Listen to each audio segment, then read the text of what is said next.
Hello students, कैसे हैं आप सब। आई होप कि आप सब बहुत अच्छे हैं। चलिए, हमारा टॉपिक चल रहा था प्रोनाउन, और प्रोनाउन में हमने लास्ट कंप्लीट कर लिया था एम्फेटिक प्रोनाउन। उससे आगे हमारा जो नेक्स्ट टाइप है प्रोनाउन का वो है रिफ्लेक्सिव प्रोनाउन। ठीक है, तो जैसा कि हमें नाम से ही पता लगता है, रिफ्लेक्सिव से हमें क्या समझ में आता है, एक रिफ्लेक्शन। तो अगर मैं आपसे एक एग्जाम्पल की बात करूँ कि अगर हमारे पास ये एक मिरर है और यहाँ पे एक पर्सन खड़ा हुआ है, दैट इज रियल है, तो वो खुद को रियल देख पाएगा आगे मिरर में, या अपना रिफ्लेक्शन देखेगा? बिल्कुल, वो अपना आगे रिफ्लेक्शन देख रहा होगा, वो खुद को रियल नहीं देख सकता, क्योंकि रियल तो यहाँ पे खड़ा है, मिरर में तो हम अपना रिफ्लेक्शन ही देखते हैं। तो इस रिफ्लेक्शन को शो करने के लिए, जब इस पर्सन को अपना रिफ्लेक्शन शो करना है, तो इसी तरीके से हम क्या यूज कर सकते हैं, रिफ्लेक्सिव प्रोनाउन यूज कर सकते हैं। ठीक है स्टूडेंट्स, तो जो हमने एम्फेटिक प्रोनाउन में यूज किया था वही सेम चीज यहाँ पे है कि रिफ्लेक्सिव प्रोनाउन में भी हम पीछे क्या यूज करते हैं, या तो सेल्फ या फिर सेल्स। जो चीज हमने एम्फेटिक प्रोनाउन में पढ़ी थी, जिस तरीके से हमने एम्फेटिक प्रोनाउन बनाया था, वैसे ही हम रिफ्लेक्सिव प्रोनाउन को भी बनाएंगे, ए सेल्फ या फिर सेल्स लगा के। तो जो डायरेक्ट आज का लेक्चर देख रहे हो, पहले अपने पुराने लेक्चर्स को कंप्लीट कर लेना, देन ही आज का लेक्चर देखना, समझ में आएगा। तो सेल्फ हम किस लिए यूज करते थे, जब हम सिंगुलर प्रोनाउन बना रहे थे, और सेल्स हम कब यूज कर रहे थे, जब हम प्लूरल प्रोनाउन बना रहे थे। ठीक है, तो रिफ्लेक्सिव प्रोनाउन और एम्फेटिक प्रोनाउन दोनों दिखने में बिल्कुल एक जैसे होते हैं। दिखने में कैसे होते हैं, बिल्कुल एक जैसे होते हैं। सिर्फ हमें उन्हें पहचानना आना चाहिए कि कब वो रिफ्लेक्सिव प्रोनाउन है और कब वो एम्फेटिक प्रोनाउन है। ये हम आने वाले टाइम में देखेंगे कि कैसे हम उसको पहचानेंगे। तो अभी अब अगर मैं बात करूँ रिफ्लेक्सिव प्रोनाउन की, तो वही रिफ्लेक्सिव प्रोनाउन होंगे my self, her self, it self, जो हमने सभी वहाँ एम्फेटिक प्रोनाउन के अंदर लिखे थे, वही सभी आपके रिफ्लेक्सिव प्रोनाउन भी होते हैं। लेकिन बात ये आती है कि हम उनको रिफ्लेक्सिव प्रोनाउन कब कहेंगे। तो ध्यान दो स्टूडेंट्स कि हमारे पास कुछ ऐसी वर्ब्स होती हैं, सबसे पहला कॉन्सेप्ट लिखेंगे रिफ्लेक्सिव प्रोनाउन का, कि हमारे पास कुछ ऐसी वर्ब्स होती हैं जिन्हें अपना मीनिंग पूरा करने के लिए हमेशा अपने बाद एक ऑब्जेक्ट की जरूरत पड़ती है। कुछ ऐसी वर्ब्स होती हैं जिन्हें हमेशा अपने मीनिंग को पूरा करने के लिए अपने बाद क्या चाहिए, एक ऑब्जेक्ट चाहिए। ऐसी वर्ब्स को हम क्या कह देते हैं, ट्रांजिटिव वर्ब्स कह देते हैं। जब वर्ब टॉपिक कराऊंगी तब उसके बारे में डिटेल में बात करूंगी। अभी अगर आप इस वर्ब का नाम ना भी ध्यान रखें तो भी कोई फर्क नहीं पड़ता। सिर्फ ये ध्यान रखिए कि जो वर्ब अपने बाद ऑब्जेक्ट लेती है सेंटेंस का मीनिंग पूरा करने के लिए, तो वो वर्ब कैसी कहलाती हैं, ट्रांजिटिव वर्ब कहलाती हैं। तो इन ट्रांजिटिव वर्ब्स को ही हमेशा अपने बाद क्या चाहिए होता है, एक ऑब्जेक्ट चाहिए होता है। मैं लिख देती हूँ, जो लिखना चाहे वो लिख भी सकता है। ट्रांजिटिव वर्ब्स कहते हैं हम जिन्हें अपने बाद क्या चाहिए, ऑब्जेक्ट चाहिए अपने मीनिंग को पूरा करने के लिए। और ऑब्जेक्ट हम कैसे फाइंड आउट करते हैं स्टूडेंट्स, व्हाट का क्वेश्चन करके देखते हैं या फिर होम का क्वेश्चन करके देखते हैं। जो भी हमें आंसर में मिल जाता है वो हमारे सेंटेंस का क्या होता है, ऑब्जेक्ट होता है। ठीक है, तो ये नोट डाउन कर लीजिए, उसके बाद आगे बात करते हैं। इसको एक बार नोट डाउन कर लीजिए, फिर कुछ एग्जाम्पल देखते हैं। ठीक है, चलिए फॉर एग्जाम्पल अगर मैं बोलूं,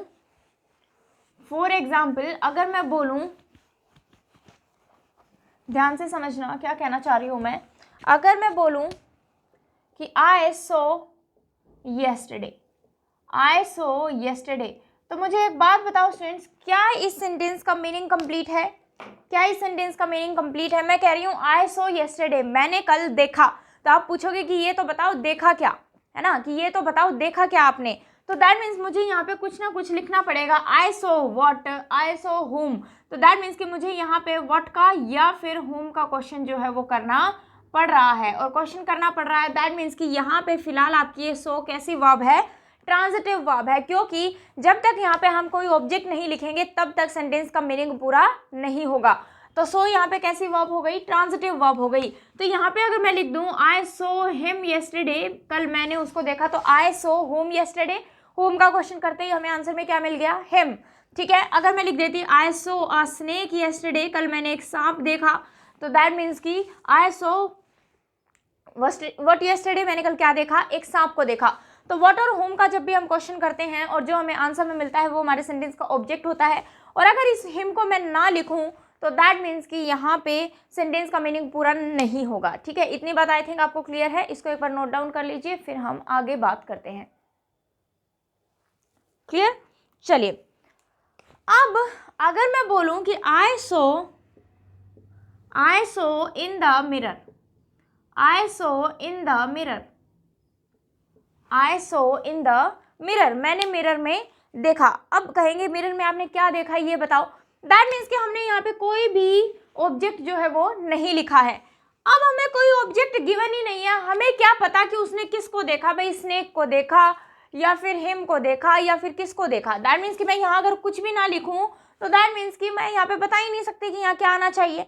अब मुझे ये बताओ कि मिरर में हम किसी का रिफ्लेक्शन देखेंगे, चाहे एक और पर्सन है, मैं कहूँ कि मैंने उसको देखा, तो मैं ये थोड़ी कहूँगी कि मैंने उसको मिरर में देखा, मैं क्या कहूँगी, मैंने उसका रिफ्लेक्शन मिरर में देखा।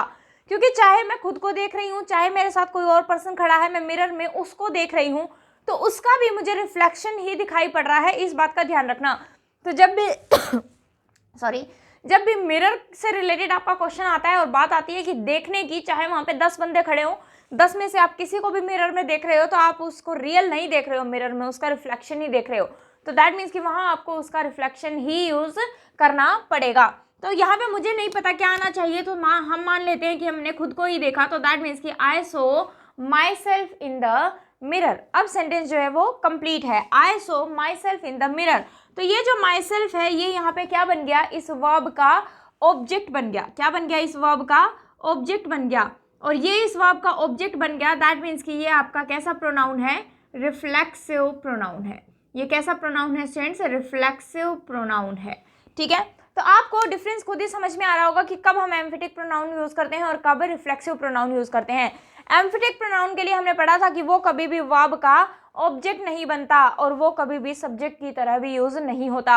एम्फेटिक प्रोनाउन को हम दो ही तरीके से यूज कर रहे थे स्टूडेंट्स, या तो सब्जेक्ट के जस्ट बाद या फिर सेंटेंस के बिल्कुल एंड में। लेकिन रिफ्लेक्सिव प्रोनाउन की अगर मैं बात करूं, रिफ्लेक्सिव प्रोनाउन की जरूरत वहां पे पड़ती है जब हमें ऑब्जेक्ट गिवन नहीं होता है और हमारे सेंटेंस का मीनिंग जो है वो कंप्लीट नहीं हो पाता। तो जब हमारे सेंटेंस का मीनिंग कंप्लीट नहीं हो पाता और हमें कोई भी ऑब्जेक्ट गिवन नहीं है, तो वहां हम क्या यूज करते हैं, रिफ्लेक्सिव प्रोनाउन।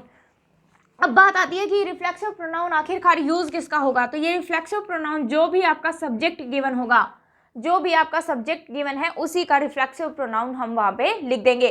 तो आई लिखा हुआ था तो मैंने क्या लिख दिया, माई सेल्फ। अगर इस आई की जगह क्या होता, ही, तो ही सो हिमसेल्फ इन द मिरर। क्योंकि हमें कुछ भी गिवन नहीं है तो हम इस जो सब्जेक्ट हमें गिवन है उसी का रिफ्लेक्सिव प्रोनाउन हम लोग वहां पे सही मान लेते हैं। क्लियर है सभी को, इसको एक बार नोट डाउन कर लीजिए, फिर हम आगे बात करते हैं कि क्वेश्चन को किस तरीके से सॉल्व करेंगे।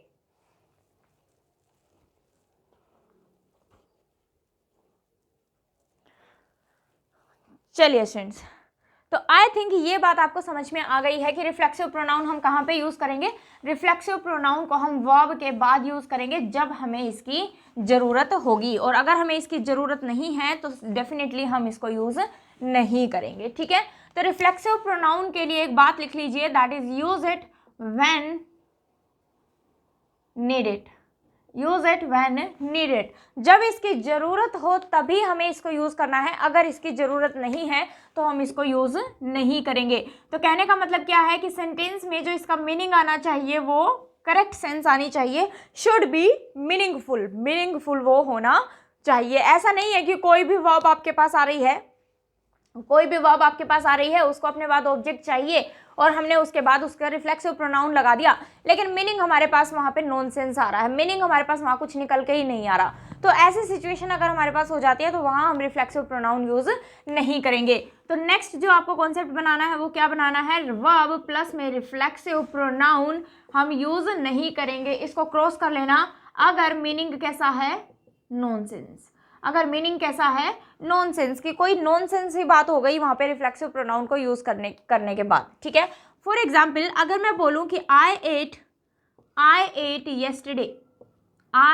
येस्टरडे, ठीक है, अब मैं कह रही हूं मैंने कल खाया, तो हम वेट कर रहे हैं कि हाँ बताओ क्या खाया, है ना, क्या बताओ क्या खाया। तो दैट मीन्स कि इसके बाद मुझे किसकी जरूरत है, ऑब्जेक्ट की जरूरत है। एट के बाद मुझे ऑब्जेक्ट यहाँ पे लिखना पड़ेगा।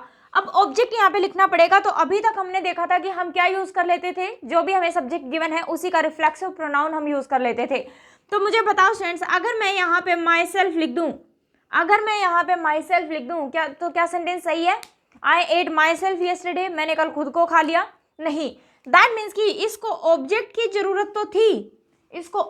जरूरत तो थी, लेकिन मैं यहाँ पे रिफ्लेक्सिव प्रोनाउन को एज अ ऑब्जेक्ट यूज नहीं कर सकती, क्योंकि मीनिंग कैसा आ गया, नॉनसेंस। ये मीनिंगलेस हो गया सेंटेंस, कोई सेंस हमारे पास नहीं निकल के आ रही है, और कोई सेंस हमारे पास नहीं निकल के आ रही है तो हम यहाँ पे रिफ्लेक्सिव प्रोनाउन को यूज नहीं करेंगे। ये बात अपने दिमाग में बैठाओ, ठीक है। तो यहाँ पे हम माई सेल्फ को यूज नहीं करेंगे, यहाँ पे कोई भी और आपका जो है ऑब्जेक्ट जो है वो यूज हो सकता है, ठीक है। फॉर एग्जाम्पल अगर मैं बोल दूँ आई eight an apple yesterday, I eight something yesterday, कल मैंने कुछ खाया, कल मैंने एक एप्पल खाया, कल मैंने एक मैंगो, कल मैंने एक ऑरेंज, कल मैंने एक कोई डिश खाई, कुछ भी हो सकता है। तो दैट मीन्स कि ऐसे सेंटेंसेस में हम रिफ्लेक्सिव प्रोनाउन को यूज नहीं कर सकते हैं। क्लियर है? इसको नोट डाउन कर लीजिए, फिर हम आगे बात करते हैं।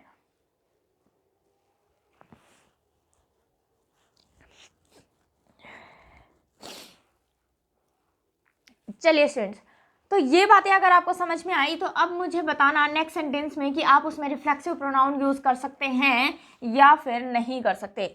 फॉर एग्जाम्पल अगर मैं बोलूं कि he introduced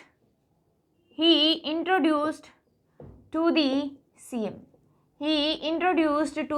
CM, उसने CM को इंट्रोड्यूस किया, तो हम कहेंगे ये बताओ भाई किसको इंट्रोड्यूस किया। तो दैट मीन्स कि इसके बाद मुझे होम का क्वेश्चन करना यहाँ पे पड़ रहा है। He introduced home to the CM, उसने CM को किसको इंट्रोड्यूस किया भाई, खुद को इंट्रोड्यूस किया या मुझे इंट्रोड्यूस किया या किसी और को इंट्रोड्यूस किया, ये तो बताओ इंट्रोड्यूस आखिरकार किया किसको। तो जब हमें यहाँ पे कोई ऑब्जेक्ट गिवन नहीं है, अगर यहाँ पे मान लो मुझे गिवन होता me, he introduced me to the CM, उसने मुझे CM को इंट्रोड्यूस किया, ठीक है। तो दैट मीन्स फिर हमें कोई दिक्कत नहीं है, हमें ऑब्जेक्ट जो है वो गिवन है। लेकिन जब हमें ये ऑब्जेक्ट गिवन ना हो, तो जब हमें ये ऑब्जेक्ट गिवन ना हो स्टूडेंट्स, तो यहाँ पे हम क्या करेंगे, सब्जेक्ट का ही रिफ्लेक्सिव प्रोनाउन यूज कर लेंगे, और रिफ्लेक्सिव प्रोनाउन के यूज करने के बाद हम ये देखेंगे मीनिंग हमारा सही बन रहा है या नहीं। अब सेंटेंस को पढ़ो, he introduced himself to the CM, उसने खुद को जो है CM को इंट्रोड्यूस किया। तो अब भी सेंटेंस हमारा बिल्कुल सही है। तो अगर कोई ऑब्जेक्ट हमें गिवन है बहुत अच्छी बात है, लेकिन अगर हमें ऑब्जेक्ट गिवन नहीं है तो वहाँ हम क्या यूज कर लेंगे, रिफ्लेक्सिव प्रोनाउन यूज कर लेंगे। जो भी सब्जेक्ट हमें गिवन है उसी का रिफ्लेक्सिव प्रोनाउन हम यूज कर लेंगे, फिर देखेंगे मीनिंग सही निकल के आ रहा है या नहीं। मीनिंग सही निकल के आ रहा है तो रिफ्लेक्सिव प्रोनाउन यूज करो, और अगर मीनिंग बिल्कुल भी सही नहीं निकल के आ रहा है तो वहाँ पे हम रिफ्लेक्सिव प्रोनाउन यूज नहीं कर सकते। फिर हमें जो भी ऑप्शन में, जो भी 4 ऑप्शंस मिलते हैं हमें, जो भी ऑप्शंस में हमें क्या कहते हैं, कोई ऑप्शन करेक्ट दिया होगा हम उसको टिक कर देंगे। दैट मीन्स कि कोई और ही ऑब्जेक्ट वहाँ पे हमें लगाना पड़ेगा। लेकिन इस सेंटेंस में मी भी सही है और हिमसेल्फ भी सही है, मी भी सही है और हिमसेल्फ भी सही है। चलिए आगे मैं 2 सेंटेंसेस लिख रही हूँ आपके पास, मुझे बताना कि कौन सा सही है और कौन सा गलत या फिर दोनों ही सही है।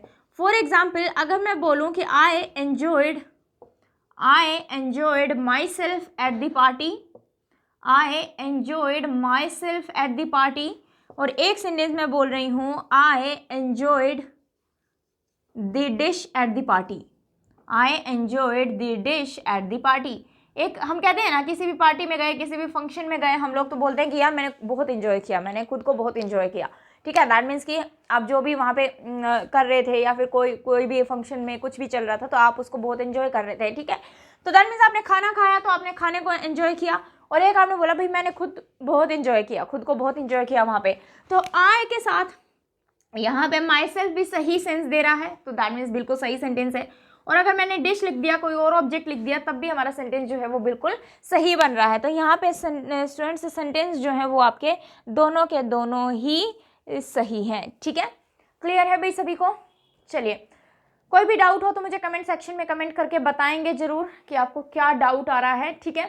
अगर ऊपर वाले सेंटेंस की मैं बात करूं students, he introduce to the CM, तो हमें मान लो ऑप्शन में हमें सेंटेंस इंप्रूवमेंट में ही आपके पास ये क्वेश्चन आ गया, और ऑप्शन में आपको मी भी दे रखा है और ऑप्शन में आपको हिमसेल्फ भी दे रखा है, तो हम प्रायोरिटी किसको देंगे? और हमारे पास ऐसा कोई ऑप्शन भी नहीं है कि बोथ 1 और 2, तो हम प्रायोरिटी किसको देंगे स्टूडेंट्स? प्रायोरिटी हम देंगे जो इसका रिफ्लेक्सिव प्रोनाउन आपको गिवन है।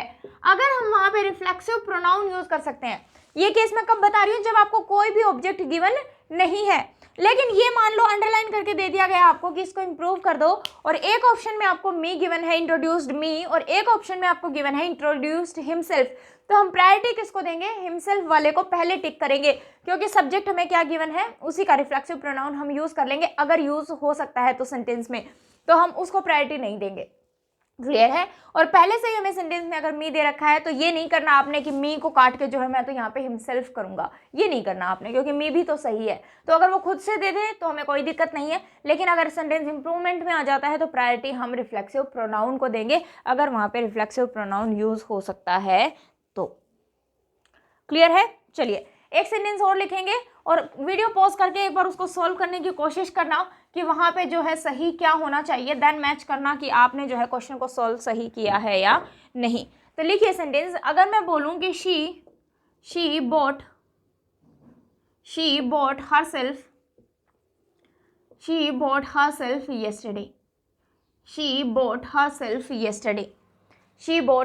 yesterday, एक बार पॉज करके क्वेश्चन को सॉल्व करने की कोशिश करना। तो मैं कह रही हूँ उसने खुद को खरीदा कल, खुद को खरीद सकते हैं क्या? नहीं। तो दैट मीन्स कि यहाँ पे मैं रिफ्लेक्सिव प्रोनाउन को यूज नहीं कर सकती, यहाँ पे हम रिफ्लेक्सिव प्रोनाउन को यूज नहीं कर सकते।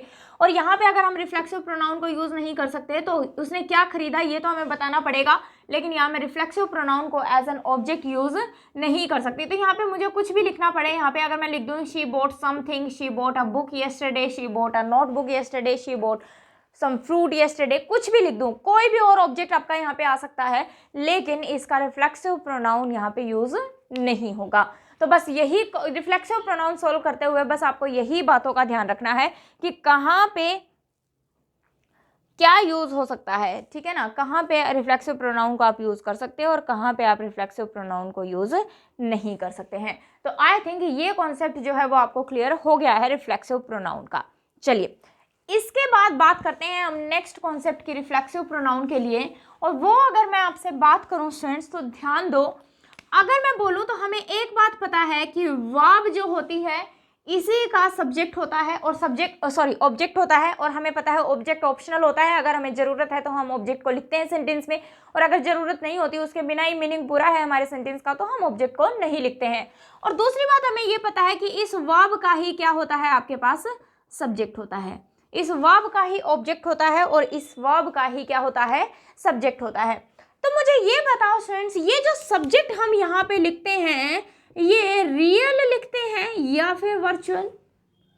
बिल्कुल यहाँ पे रियल, सब्जेक्ट तो हमारा रियल ही होना चाहिए ना। हमने इट का कॉन्सेप्ट भी सीखा था, तो इट का कॉन्सेप्ट भी जो हमने सीखा था उसमें वो डमी सब्जेक्ट का ही काम कर रहा था, है ना। तो वही चीज है कि जो हमारा सब्जेक्ट होना चाहिए वो कैसा होना चाहिए, रियल होना चाहिए, इमेजिनरी सब्जेक्ट नहीं हो सकता। तो ध्यान रखना कि कभी भी किसी भी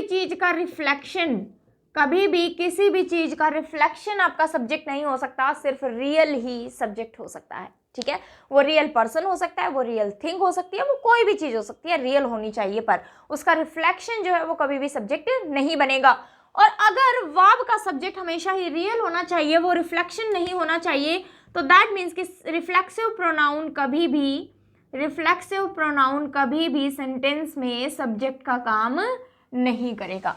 रिफ्लेक्सिव प्रोनाउन कभी भी सेंटेंस में सब्जेक्ट का काम नहीं करेगा।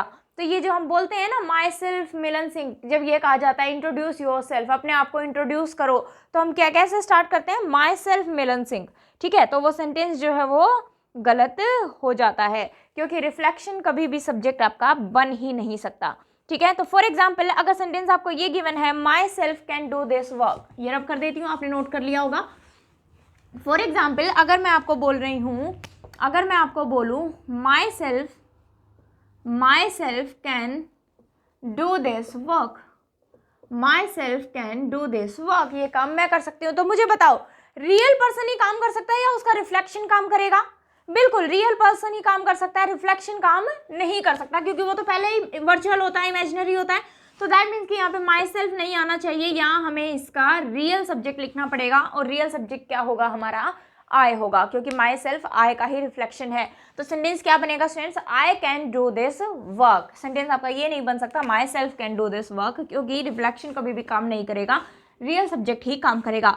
ऐसे ही अगर मैं बोलूँ कि myself is Milan Singh, myself is Milan Singh, जब इंट्रोड्यूस कहने की बात आती है तो हम सीधा बोल देते हैं माई सेल्फ मिलन सिंह, तो वो जो है गलत होगा। अब रियल कौन है स्टूडेंट्स, रियल कौन है, मिलन रियल है, ये तो रिफ्लेक्शन है, और ये अगर रिफ्लेक्शन है तो क्या ये कभी भी सेंटेंस का सब्जेक्ट हो सकता है? नहीं, ये कभी भी सेंटेंस का सब्जेक्ट नहीं हो सकता। तो या तो मैं यहाँ पे क्या लिखूँ, my name is Milan Singh, या तो मैं क्या लिखूं, my name is Milan Singh, और या फिर मैं क्या बोलूं, आई एम मिलन सिंह। तो ये दो ही सही हो सकते हैं। माई सेल्फ से कभी भी आपका सेंटेंस जो है वो सही नहीं होगा, क्योंकि जो सब्जेक्ट हमें लिखना पड़ेगा वो कैसा लिखना पड़ेगा, रियल ही लिखना पड़ेगा। जो सब्जेक्ट है हमारा वो हमें रियल ही लिखना पड़ेगा। क्लियर है सभी को? ठीक है। तो रिफ्लेक्सिव प्रोनाउन कभी भी हमारे सेंटेंस का सब्जेक्ट नहीं हो सकता, ऑब्जेक्ट हो सकता है सेंटेंस का, जो कि हमने ऑलरेडी सीख लिया है। ठीक है, चलिए।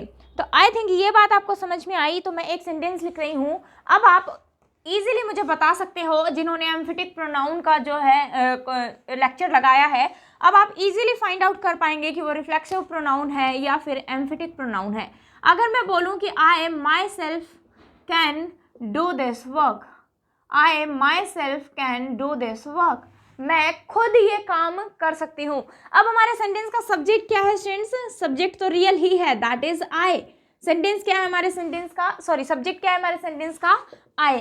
अब आई के जस्ट बाद मैंने किसको यूज किया है, सेल्फ को यूज किया है।